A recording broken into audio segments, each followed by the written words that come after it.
바다 짐승과 움직이는 생물과 날개 있는 새로 설명되는 성도의 구원이라는 제목을 했고요. 지난주 설교했던 거 잠깐 복습을 하면요. 창조의 넷째 날은 첫째 날과 짝을 이룬다고 했잖아요. 첫째 날 하나님께서 빛과 어둠을 만드시고 그리고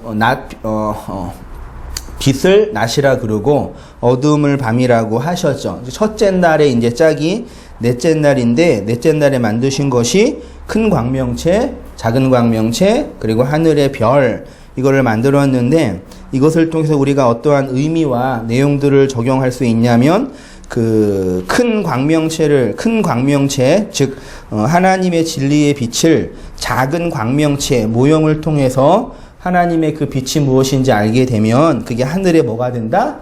예, 별이 된다. 그래서 교회가 하늘의 별로 빛을 비추이는 또 다른 존재로 있는 것이고, 그래서 하나님께서 아브라함에게도 내가 너의 자손을 하늘의 뭐처럼 별처럼 많게 할 거다라는 그런 말씀을 하신 거죠. 이렇게 광명체가 빛을 내는 원리는 과학적으로는 핵융합이라고 했고 신학적으로는 자기 죽음, 자기 깨어짐이라고 했어요. 그러니까 태양이 스스로 자기 몸을 태워서 빛을 내어 우리에게 그 빛을 던져주는 것처럼, 태양이 없으면 우리 못 살잖아요. 그것처럼 우리가 그 빛을 받아 살 수 있는 것처럼 하나님이라는 그 신이 자기 자신이 죽어서 우리에게 하나님의 그 보이지 않는 영적인 소위 말해 그 진리의 빛을 건네주어서 우리가 하나님을 알고 하나님의 생명을 담아 살 수 있는 원리다. 그렇습니다.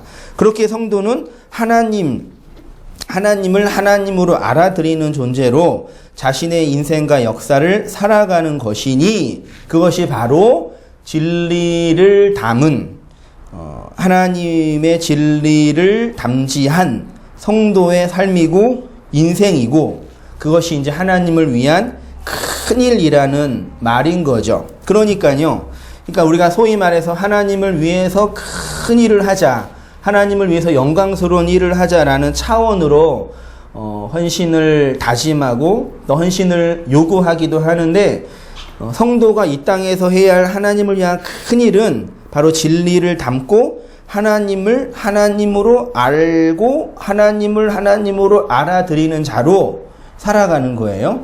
여러분 한번 뭐 직장 생활도 다 하시고 그러는데, 우리 집사람이 그랬는데 직장 생활도 하고 양육도 하면서 이제 그런 얘기 하잖아요. 세상에서 제일 힘든 일이 뭐라고 그래요? 흔히 이제 자매님들이 말하기에 아이를 키우는 일, 생명을 낳는 일, 생명을 출산하는 일, 생명을 양육하는 일이 제일 힘들다 흔히 말하잖아요. 차라리 우리 예나 어머님 안에 들어가시죠. 차라리 탈북이 더 쉬웠다라고 그렇게 표현했죠 한번. 물론 이제 지금이 그만큼 아이를 키우고 아이를 양육하는 게 아주 우리의 자매님들의 그 진액을 이제 필요로 하는 일이라는 얘기죠. 그러니까요, 세상에 나가서 돈 벌고 세상에 어떤 문명을 발전시키는 그 일이 위대한 일이 아니라, 그것도 중요한 일인데, 생명을 담고 그 생명을 출산하고 그 생명을 기르는 일이 진짜 소중하고 중요한 일이잖아요. 맞지요? 네. 그것처럼 이 땅에서 하나님의 말씀으로 부름받은 성도의 그 일이 뭐냐라고 할 때, 이 세상의 문명을 발전시키고 뭐 진보시키는 그 일도 중요하지만 생명을 담고 그 생명을 흘리고 그 생명을 나누어 주는 일이 진짜로 중요한 일이라는 얘기죠. 그러니까 그 20세기의 수천년주의 기독교, 복음주의 기독교가 사람들한테 어떤 비전과 종교적인 사명을 주면서 이 세상을 변화시키고 이 세상에 무엇인가 긍정적인 일을 주는 일, 그런 일이 중요한 일이라는 얘기를 하면서 한 사람의 성도가 하나님의 말씀으로 태어나고 성장하고 훈련되어지고 성숙해 가는 그 과정이 정말 중요한 일을 간과시키는 그런 복음의 시대가 된 것처럼 보여져요. 제가 그 이해를 어떻게 했냐면, 그 맨 땅에 화려하고 큰 건물을 짓는 일이 멋있는 일처럼 보여요. 맨 땅에 물기를 내는 일이 멋있는 일처럼 보여요? 뭐가 더 사람들한테 칭찬받는 일이에요? 전자잖아요. 큰 건물을 짓고 화려한 건물을 짓는 그 일을 사람들은 칭찬하고 그게 좋은 일이라 그러고 그게 칭찬받을 일이라고 많이 말하는데, 마치 우리 성도 한 사람 한 사람이 하나님의 말씀을 담고 살아가는 거는 이 맨 땅에다 큰 건물을 짓는 개념이라기보다는 물기를 내는 일이라고 생각이 들어요. 제가 개척을 할 때 기도를 하면서 하나님께서 그런 환상을 저한테 보여주셨어요. 이렇게 말하면 안 되는데 그런 느낌을 받았어요. 어떤 느낌이었냐면, 아무리 그 건조하고 메마르고 황폐한 땅이라 할지라도 그 땅에 물길이 흐르고 샘이 들어가면 그 땅은 뭐 하는 땅이 돼요? 생명을 낳고 생명을 출산하는 땅이 되잖아요. 다큐멘터리를 보니까 그 건조한 땅에 생명이 없는데 물이 흘러가니까 새들이 깃들고 그리고 풀이 나면서 그렇게 울창한 숲이 되는 그런 걸 봤거든요. 그러니까 마치 하나님의 말씀을 담고 그 말씀을 따라 살아가는 성도의 존재가 그 황폐하고 건조한 메마른 땅에 물기를 내서 물기를 흐르게 하는 일이라고 생각이 들어요. 세상은 땅에다 화려하고 편리한 건물을 짓는 일을 칭찬하고 위대한 일이라고 말하지만, 복음은, 성경은 어떤 일이 위대한 일이냐? 우리 한 사람 한 사람이 이렇게 하나님의 말씀과 진리라는 것을 담고 그 물로 길을 내며 살아가는 거예요. 할렐루야. 그게 정말 위대한 일이에요. 그게 정말 중요한 일이에요. 제가 이렇게 표현했습니다. 생명을 품고 그 생명을 양육하는 교회의 사명은 바로 땅에다 화려하고 큰 건물을 짓는 일이 아니라, 물이 없어서 생명력을 잃어가고 있는 땅에 물 줄기를 내며 그 물이 황폐한 땅을 흐르게 하여 생명을 깃들게 하는 것이라고 생각이 됩니다. 그래서 그렇게 하나님을 하나님으로 알아들이는 성도는 자신의 인생과 역사를 진리로 흐르며 살아가는 것이고, 하늘에서 비가 내려 땅을 적시고 강물이 되어 그 강물이 지나가면 그 땅에 생명을 주는 것처럼 하나님의 말씀을 따라 살아가는 성도가 이 어두운 시대에 내가 생명을 내는 자로 살아가는 거죠. 그렇게 하나님의 말씀을 따라 살아가는 존재가 성도이고 교회인 거고요. 제가 그걸 적용적인 의미로 이렇게 이제 표현했습니다. 맨 아래 말씀을 선포하고 배우고 나누는 일은 그 생명의 물이 잘 흐르도록 물기를 내는 일이죠. 우리가 어떤 노력을 해도 생명의 물 자체를 만들 수는 없지요. 그거는 하나님만이 행하시는 하나님의 초자연적인 일이고 비밀스러운 일이기 때문이에요. 진리로 일하시는 성령님의 사역. 그런데 그 하나님의 비밀스러운 일이 우리에게 나타났잖아요. 그래서 그 진리의 물을 담은 자로 역사 속에서 살아가는 것이고 함께 그 물기를 내고 가는 것이죠. 그래서 나를 정해서 예배하고 말씀을 나누고 말씀을 선포하고 말씀을 가르치고 말씀을 배우는 거예요. 이러한 이 사역 속에 하나님의 은혜와 인도하심이 풍성히 나타나고 흘러갔으면 좋겠습니다. 본론으로 들어가세요. 오늘은 다섯째 날에 대해서 이제 하겠는데, 다섯째 날 하나님께서 만드신 것을 제가 크게 세 가지로 정리를 했습니다. 첫 번째가 뭐예요? 큰 바다 짐승과, 두 번째가 모든 생물, 어디에서? 물에서 번성하여 움직이는 모든 생물과, 그 다음 세 번째가 날개 있는 새예요. 그 대부분의 책은 많이 읽고 암기하고 암송하고 연습을 하면 어느 정도 정복을 했다라고 생각할 만큼 그런 책들이 있어요. 그렇죠? 그래서 옛날에 영어 단어 공부할 때 단어 다 외우면은 그거 종이 찢은 다음에 어떻게 했어요? 먹었잖아요. 내가 이 단어를 정복했다. 웃기지? 근데 세상의 책은 그렇게 할 수 있는데 성경은 읽으면 읽을수록 뭐 이해를 못한다는 개념이 아니라 정말 깊고 오묘해요. 그 마치 내가 성경을 정복하는 것이 아니라 성경이 나를 정복해 가는 듯한 느낌을 받아요. 그렇죠. 성경이 살아있는 책이니까요. 살아있어서 나에게 계속 말하는 책이니까요. 그런데 오늘 본문이 바로 그런 유의 내용을 우리에게 전달하고 있는 것 같아요. 오늘 깊이 나누어야 할 내용이 다음 주도 연결해서 나눌 것 같는데, 뱀, 그리고 사탄, 용, 짐승, 이런 것들에 관한 이제 이해인데요. 이게 이제 중요한 이유는 기독교 신앙의 본질과 깊이 관련되어 있기 때문입니다.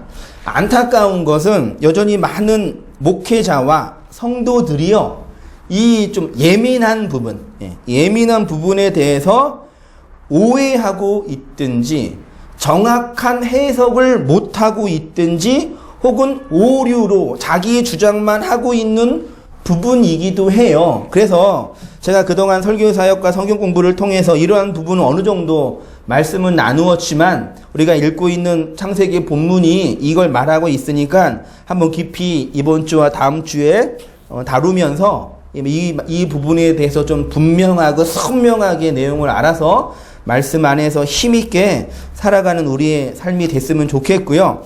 첫 번째로 하나님이 다섯째 날 창조하신 것이 뭐예요? 큰 바다 짐승이죠. 큰 바다 짐승, 이 번역을 하면 거대한 물뱀이라고 할 수 있고요. 일단 보세요. 두 번째가 물에서 번성하여 움직이는 모든 생물이죠. 직역하면 물에서 우글거리며 기어다니는 모든 생물이라고 할 수 있고, 세 번째가 날개 있는 모든 새인데, 새 중에 날개 없는 새가 있나요? 새는 다 날개 있잖아요. 근데 성경이 굳이 날개라고 표현을 해요. 이것도 다음 주에 좀 나눌 것 같습니다. 이 부분을 쉽게 결론만 말씀을 드리면 바다 짐승과 물에서 기어다니는 생명과 하늘의 새가 의미하는 것은 하나님의 은혜와 구원을 설명하기 위해 뭘로 주신? 모형으로 건네주신 이 세상의 율법을 내용으로 가르치고 있다는 얘기죠. 여러분 절 보세요. 하나님께서 우리에게 당신이 무엇이고 당신이 누구이신지를 가르쳐 주기 위해서 던져준 게 뭐라 그랬어요? 그게 성전이라 그랬잖아요. 그 성전으로 최초 주어진 게 뭐예요? 에덴 동산, 그리고 그걸로 못 알아먹으니까 여인의 후손, 그리고 그걸로 못 알아먹으니까 노아의 방주, 그것도 못 알아먹으니까 모세의 성막 쭉 해가지고 하나님이 뭔지를 그거 자체는 우리가 모르니까요. 그거를 건네주기 위해서 그 모형으로 준 것이 있어요. 그걸 한마디로 말하면 그걸 뭐라 그래요? 율법이라고 하는 거예요. 율법이요. 그러니까 율법으로 하나님이 누구인지를 가르쳐 주셨는데 그 율법의 내용으로 최종적으로 오신 그 분이 누구예요?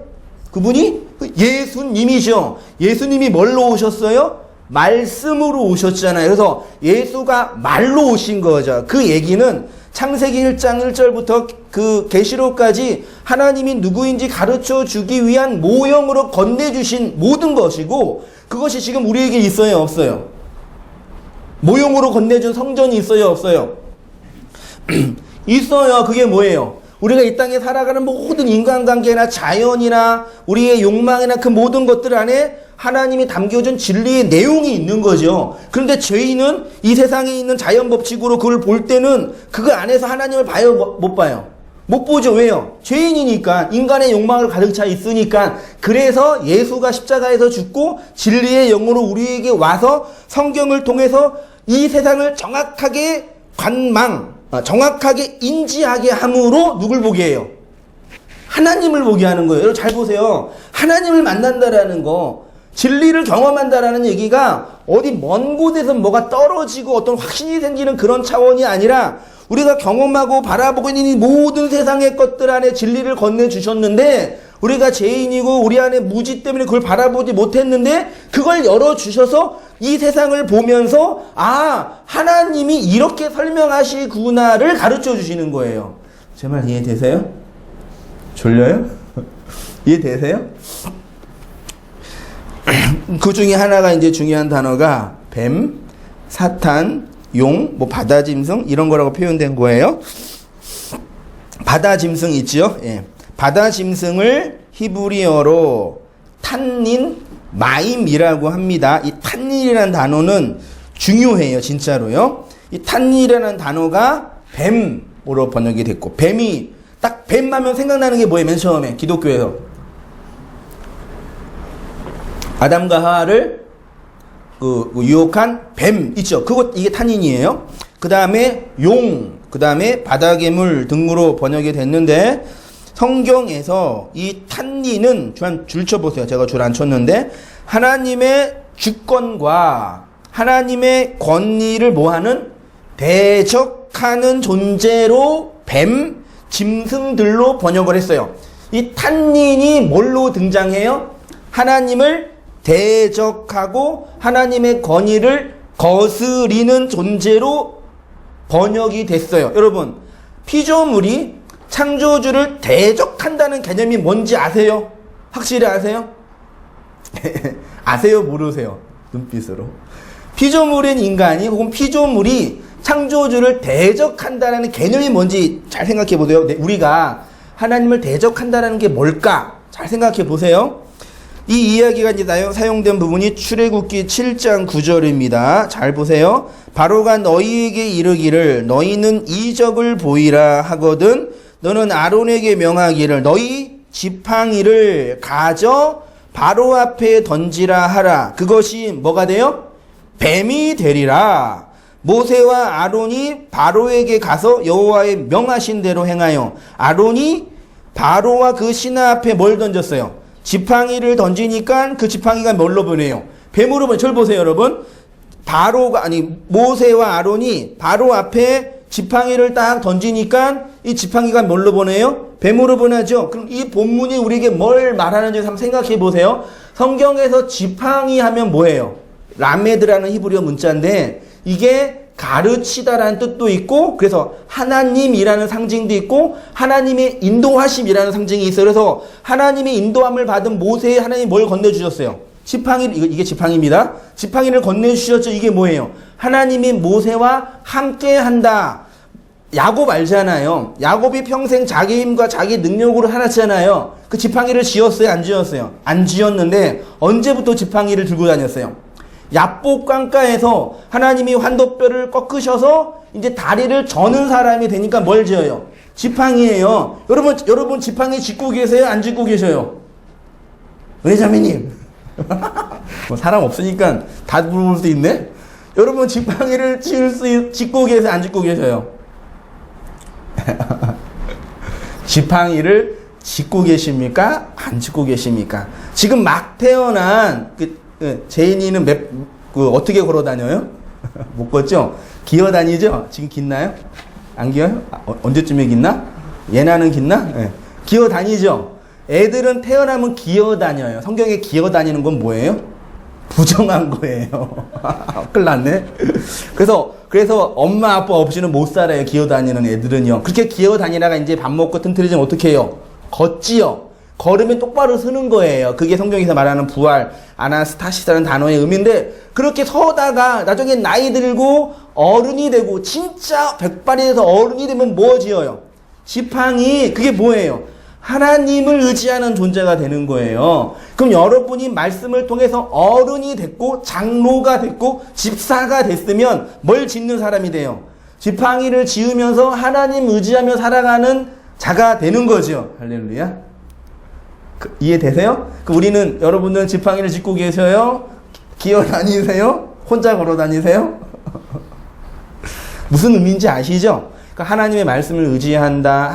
그러니까 이 세상 모든 것에 하나님의 진리를 다 건네주셨는데 인간이 자기 욕망으로 세상을 바라보니까 못 보는 거예요. 그래서 성경을 통해서 교사를 통해서 그 진리를 설명해 주는 거죠. 그 지팡이가 진리, 하나님의 말씀, 하나님의 인도하심을 상징하는데 그 지팡이가 던져지니까 바로 앞에서 그 지팡이가 뭘로 변한다고요? 뱀으로 변해요. 그럼 뭘 얘기하는 거겠어요? 바로 너가 바로 뭐다?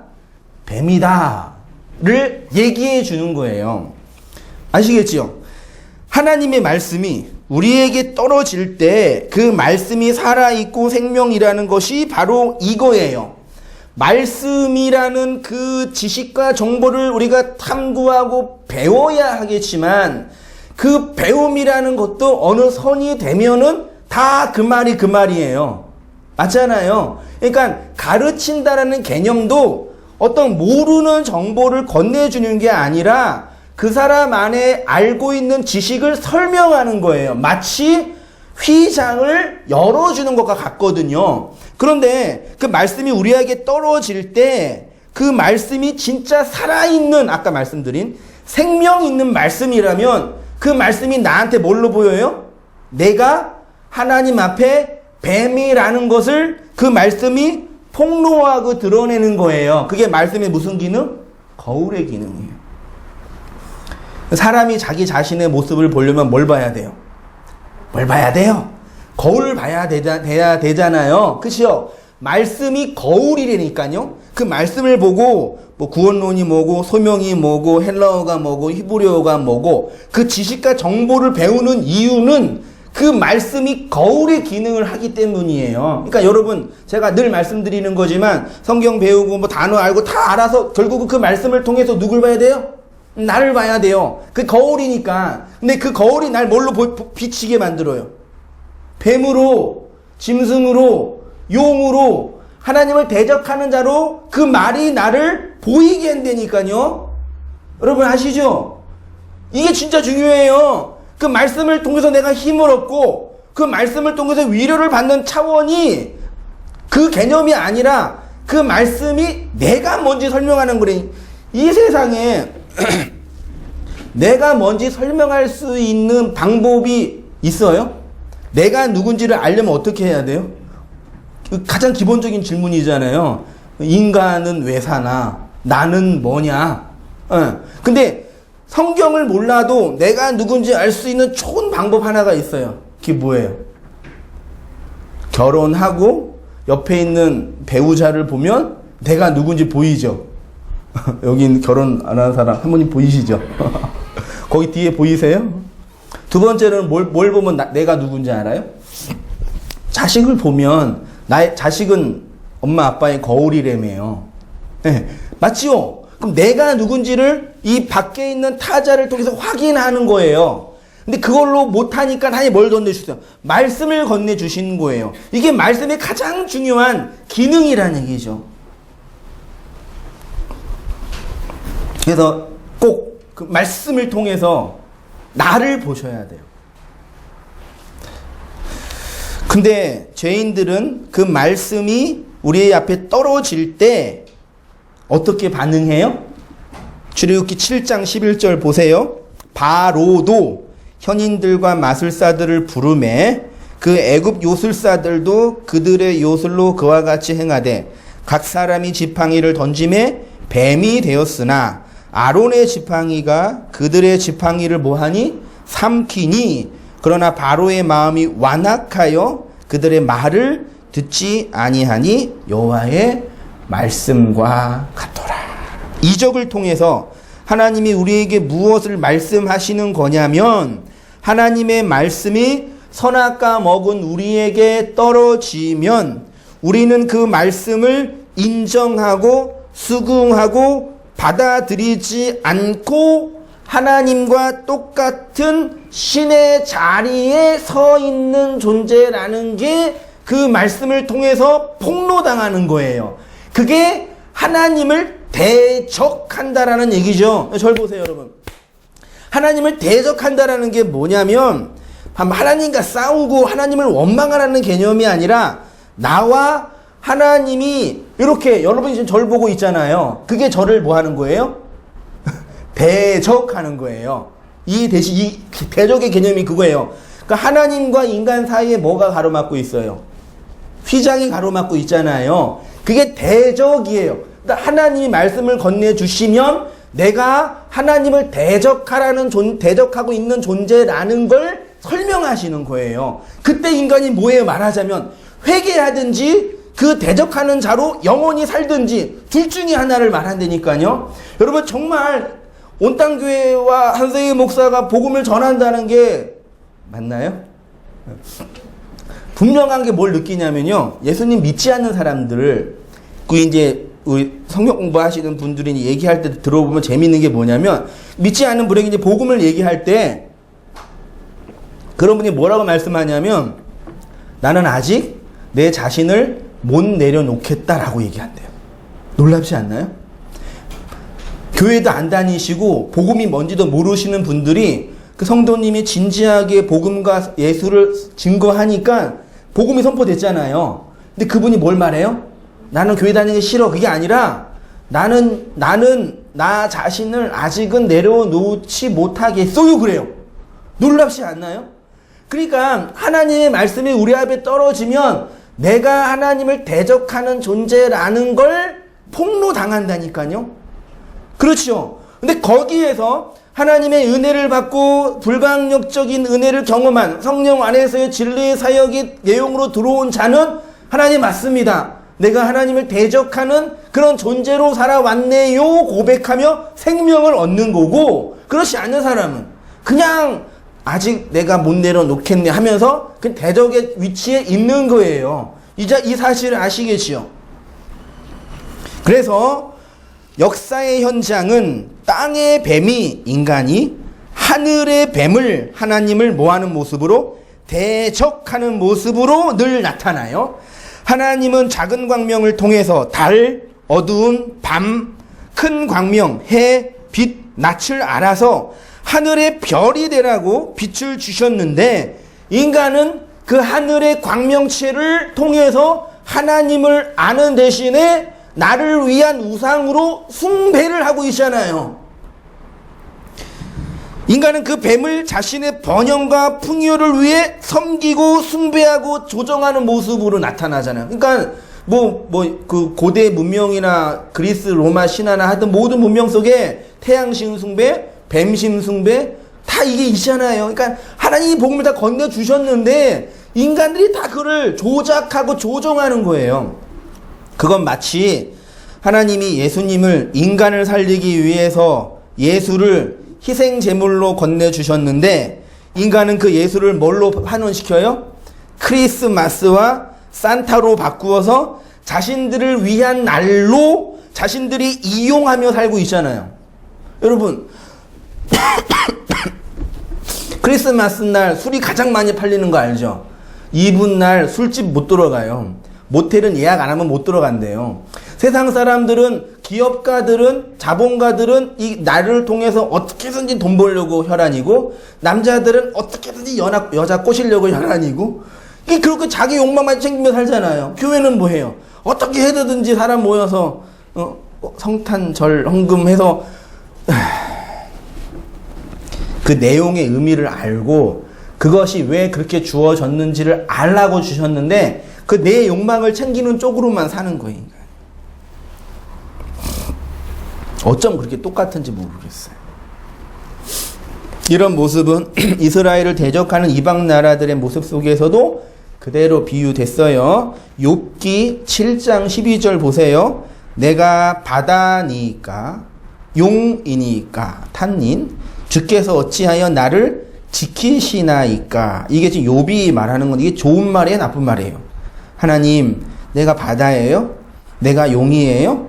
주께서 나를 지켜주십니까? 이게 뭐예요? 뉘앙스 어때요? 이게 뭐예요? 하나님이면 다야? 왜 날 가만두지 않아? 이 표현이에요. 당신이 뭔데 날 이렇게 나를 이렇게 달달 볶냐 이기죠. 하나님이면 다냐 이게. 아니 헌금 내고 희생제사 드렸잖아. 그러면 좀 해줘야지. 왜 날 달달 볶냐? 왜 날 용으로 만드냐 이 얘기예요. 사람들은 그렇게 용으로 살고 싶어 해요. 그래서 용이 어떻게 승천해요? 여의주 물고 하늘로 올라가잖아요. 바벨론 왕 느부갓네살이 나이를 먹으며 나를 멸하며 나로 빈 그릇 되게 하며 용같이 나를 삼키며. 쭉 보세요. 근데 에스겔 29장 3절은 너는 말하여 이르기를 주 여호와의 말씀에 애굽 왕 바로야 내가 너를 대적하노라. 대적이 나왔습니다. 너는 자기의 강들 중에 누운 큰 뭐래요? 악어. 그러니까 이게 성경이 일관성이 없는 게 어느 때는 탄닌을 뱀으로 번역을 하고 어느 때는 용으로 번역하고 어느 때는 짐승으로 번역하니까 이게 일관성 없게 성경을 보게 되거든요. 근데 이 악어라고 이제 번역을 했습니다. 이사야 27장 1절 그날에 여호와께서 그 견고하고 크고 강한 칼로 날랜 뱀 리오야단 곧 꼬불꼬불한 뱀 리오야단을 벌하시며 바다에 있는 용을 죽이시리라. 하나님의 구속사가 펼쳐지는 원리. 여러분 하나님의 구속의 사역이 어떻게 펼쳐지시는지 아시겠죠? 하나님 자신이 스스로 뱀이 중요합니다. 하나님 자신이 스스로 뭐가 돼요? 이건 동그라미 하세요. 스스로 뱀이 돼요. 하나님이 스스로 뱀이 돼요. 어디에? 나무에 달려 뭐함으로? 저주를 받음으로 뱀 롯하고 있는 우리를 살리는 모습으로 구속사가 펼쳐지는. 이거 제가 쓴 문장이지만 너무 잘 썼어요. 암기하세요. 나도 암기 못했지만 다시 한번 중요하다는 얘기예요. 하나님 자신이 스스로 뭐가 되어서요? 뱀이 되어서 나무에 달려 뭘 받음으로? 저주를 받음으로 뱀 노릇하고 있는 우리를 살리는 모습으로. 복음 전도할 때 예수님 믿지 않고 예수님 헛것으로 믿고 있는 분들한테 이걸 잘 세팅해가지고 건네주세요. 말씀이니까. 진짜예요. 네가 뱀이야. 그래 보세요. 나도 뱀인데 니도 뱀이야. 그 다음 말씀 4개 중요합니다. 민수기 21장 9절 모세가 놋뱀을 만들어 장대 위에 다니 뱀에게 물린 자마다 놋뱀을 쳐다본 즉 모두 살리라. 이 놋뱀이 누구예요? 예수님이죠. 모세가 광야에서 뱀을 든 것 같이 인자도 들려야 하리니. 그렇죠? 예수님이 뱀으로 들렸죠? 신명기 21장 23절 그 시체를 나무 위에 밤새도록 두지 말고 그날에 장사하여 내 하나님 여호와께서 내게 기업으로 주신 땅을 더럽히지 말라. 나무에 달린 자는 하나님께 뭘 받아요? 저주를 받은 거죠. 그리고 이 얘기를 바울이 이렇게 설명합니다. 그리스도께서 우리를 위하여 뭘 받으사? 저주를 받은 바 되사 율법의 저주에서 우리를 속량하셨으니 기록된 바 나무에 달린 자마다 저주 아래에 있는 자라 하였음이라. 그러니까 그 뱀의 모양으로 오신 예수 그리스도가 우리에게 무엇으로 설명이 되는 거냐면 그게 바로 율법으로 설명이 되는 거죠. 그 율법을 물에서 번성하는 움직이는 모든 생물이라고 말씀하시고 하늘을 나는 새라고 말하는 거예요. 물에서 번성하며 뭐 사는 모든 생물은 물에서 우글거리며 기어다니는 모든 생물이에요. 성경에서 우글거리다, 모여있다, 군집을 이루는 생물과 그 다음에 기어다니는 생물을 뭐라고 말해요? 부정한 거라고 말하는 거예요. 출애굽기 8장 3절에 개구리가 무수히 생기고 우글거리고 레위기 11장 29절에 땅에 기는 것 이런 거 부정한 거라고 말하는 거예요. 우글거리고 군집을 이루고 무수히 떼를 이루어 땅에 기어다니는 것은 뭐 하는 거라고요? 부정한 것인데 그리고 하늘을 나는 새는 하나님을 담은 이 땅의 것으로 뭘 상징한다고요? 뭘요? 너무 빠르게 가나요? 성전을 상징해요. 히브리인들에게 있어서 하늘을 나는 새는 뭐라고요? 성전. 그러니까 하나님께서 하늘의 것, 진짜 하늘의 것을 가르쳐 주기 위해서 이 땅의 것으로 건네주신 게 뭐라고요?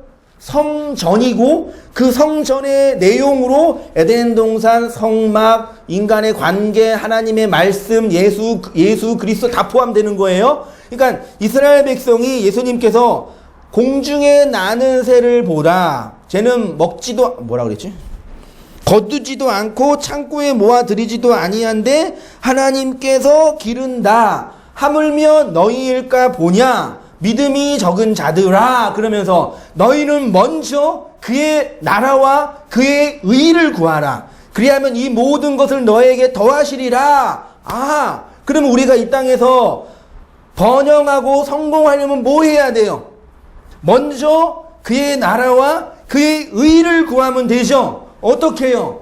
열심히 교회에 봉사하고 이렇게 비 오는 날이라 할지라도 절대 교회에 빠지지 않고 이게 진짜 땅교는 진짜 이게 아유, 빠지지 않고 말씀 전하는 목사 잘 섬기고 가난하고 힘들지라도 빚내서 교회에 헌금하고 할렐루야. 그렇게 먼저 그의 나라와 그의 의를 구하면 하나님 뭐 해주신대요? 이 모든 것을 너희에게 더하시리라. 책임져 준다. 그렇게 우리가 다 이해하고 해석하고 있잖아요. 그게 아니라 하나님께서 공중 나는 새를 입히시고 살리시는 것은 율법을 건네주셨잖아요. 뭐라고 얘기해요? 율법, 성전을 건네주시고 율법을 주신 이유가 뭐예요? 이 율법을 통해서 진짜 하나님이 누구인지를 건네주겠다라는 얘기예요. 그러면 율법을 주셨으면 반드시 뭘 주세요? 하나님의 은혜와 하나님 자신을 주신다는 얘기죠. 결혼 날짜 정해놓고 그 다음에 예물 주고 그 다음에 언약 주면은 반드시 뭐예요? 결혼한다는 얘기잖아요. 이해되시죠? 결혼 날짜 정해놨으니까 염려하지 말고 신랑인 나를 기다려라. 그 얘기예요, 사실은요. 이 모든 것을 더한다라는 얘기가 먼저 그의 나라와 그의 의를 구하라는 얘기가 이 하나님이 그의 나라와 그의 의로 주신 이 세상의 것들을 줬으니까 다 줬잖아요. 맞잖아요. 이 세상의 관계, 우리의 인생, 우리의 생명, 사람과의 관계 아니야. 하늘의 일월 성신을 보더라도 그 안에도 하나님이 있잖아요. 그거 모르니까 성경도 주시고 그거 모르니까 목사도 보내주시고 교사도 보내주셔서 그걸 설명해 주시잖아요. 명확하죠? 반응은 명확하죠. 그러니까 염려하지 말고 그의 나라와 그의 의를 구하면 이 모든 것을 더한다라는 하나님의 언약적 맹약이에요. 걱정하지 말고 결혼 날짜 준비됐으니까 예물 다 줬잖아. 신혼방 다 구했잖아. 그러니까 염려하지 마. 우리의 문제는 뭐예요? 우리가 왜 염려해요? 왜 걱정해요?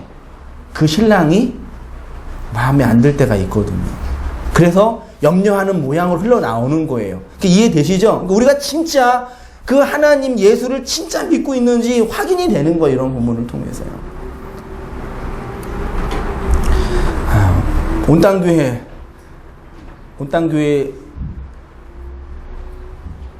다니는 이 기회를 그렇게 잘 활용하세요.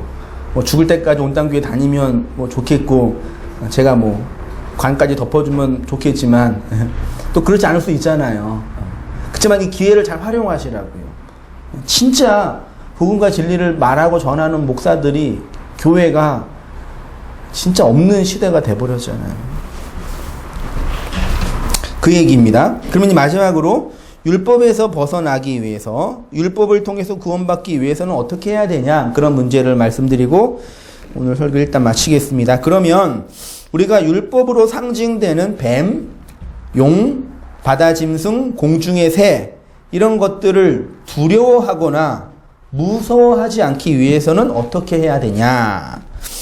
그 율법이 내 안에서 뭐 해야 돼요? 깨어져야 돼요. 그 율법 안에서 내가 죽어야 돼요. 혹은 그 율법으로 내가 죽는다라고 표현되는 거예요. 그러니까 여러분 저를 보세요. 죽는다라고 하니까 자꾸 이렇게 너무 부담스러워하지 말고요. 귀신이 무서우세요? 여러분 혹시 귀신 보신 분 계세요? 가끔 이렇게 길 가다가 귀신 본 사람 있다고 그러는데 그는 헛거가 본 거예요. 스트레스를 받거나 정신질환이 있거나 밤에 야근을 했거나 누가 미워하거나 내가 만들어낸 상이에요. 실제로 내 눈에 보이는 게 아니에요. 근데 귀신이 있는데 그 귀신이 무섭지 않기 위해서는 어떻게 해야 돼? 말하자면 귀신의 실체를 보면 알잖아요. 그래서 전설의 고향 지금은 안 하죠. 어렸을 때 지금도 잊혀지지가 않아요. 진짜 그 아이들 잘해야 돼. 그 내 다리 내놔 걔랑 지금도 막 가끔 어렸을 때 막 내 다리 내놔 내 다리 내놔 몰라요? 알아요? 걔랑 처녀 귀신이 있잖아요. 근데 처녀 귀신이 언제 하늘로 승천하냐면 이 땅에서 한과 고난과 왜 걔가 귀신이 될 수밖에 없었는지를 그 한을 이 땅에 있는 인간이 알아주고 풀어주면 귀신이 풀려요. 그러면 그렇게 알게 된 귀신은 나한테 귀신이에요? 귀신이 아니에요? 귀신이 안 돼요. 그냥 한 인간이 된 거예요. 무슨 말씀 드리는지 알겠어요? 율법이라는 거, 이 세상이라는 거, 인간율이라는 게 우리를 묶고 우리를 고통스럽게 하는데 거기에서 풀려난다라는 얘기, 구원받는다라는 얘기는 그 내용이 뭔지 알면, 귀신이 뭔지 알면 걔가 나를 더 이상 무섭게 하는 실체가 돼요, 안 돼요? 안 되는 거예요. 이해되시죠? 그 오전에 이렇게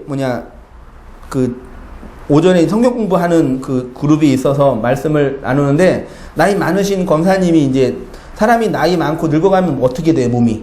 아프고 지치고 외롭잖아요. 근데 어쨌든 이제 열심히 교회 생활 했던 권사님인데 기도도 하면서 내가 왜 이렇게 아파야 되냐, 왜 이렇게 외로워야 되냐, 그렇게 있는데, 아니, 그 말씀 나누면서, 아니, 권사님, 나이 자시고 몸이 늙어가면 몸이 아파오는 건 당연한 자연의 순리 아니냐고. 그걸 그대로 받아들이시라고. 물론 아픈 건 고통스럽고 좋은 의사 만나서 치료받으면 좋은데 그게 무슨 저주의 문제나 무슨 한의 문제가 아니라고. 그건 자연스러운 자연의 법칙인데 그게 나한테 당한 거라고. 그렇게 인정하고 배우니까 이제 그것 때문에 마음 아파하지 않고 걱정하지는 않는데요. 물론 아파서 외롭고 힘들진 하지만 무슨 말씀인지 아시겠죠? 뭐가 율법에서 자유롭게 된다는 게 뭔지 아시겠죠? 아시겠죠? 알아요?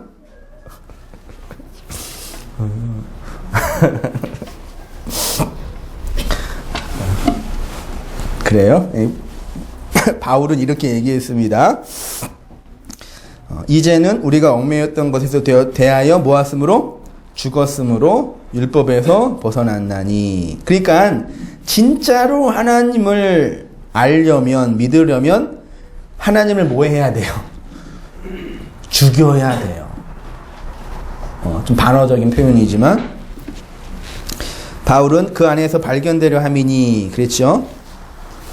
시편 74편 13절, 주께서 주의 능력으로 바다를 나누시고 물 가운데 뭐요? 용들의 머리를 깨트려셨으며. 하나님이 마지막 때에 하나님을 대적하는 뭐 적그리스도 뭐 사탄의 머리를 깬다는 개념이 아니에요.